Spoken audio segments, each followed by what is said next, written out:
Police forces right across Ontario, and the person that we want to hear from, the Chief of Police, is expected to be here in the next 15 minutes or so at the Crime Stoppers Appreciation Night, so we'll be able to get his comment on a report that calls the controversial practice of carding both illegal and wrong. And in fact, the Ombudsman goes as far as to say there's not even enough evidence to prove it's even effective.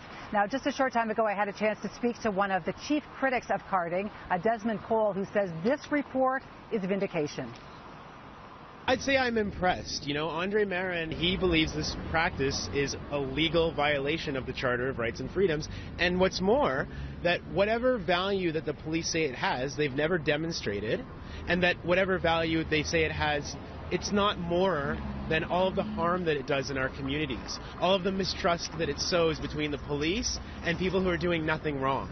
The Ombudsman calls the practice wrong and illegal, a form of arbitrary detention contrary to the Canadian Charter of Rights and Freedoms. And then he goes on to make a series of recommendations to the province, which is now working on establishing rules and regulations to make sure the practice of carding is not racially biased.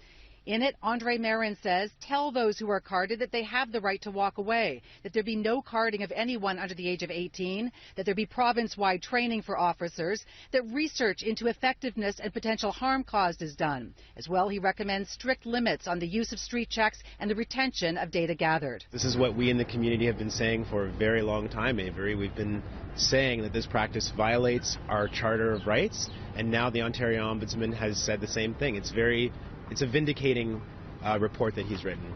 Toronto has suspended the practice pending this Ontario review. Mississauga is now debating doing the same after a Toronto Star investigation crunched the numbers and made a disturbing discovery. In Peel region, that's in Mississauga and in Brampton, a black person is 3 times more likely than a white person to get stopped by the police.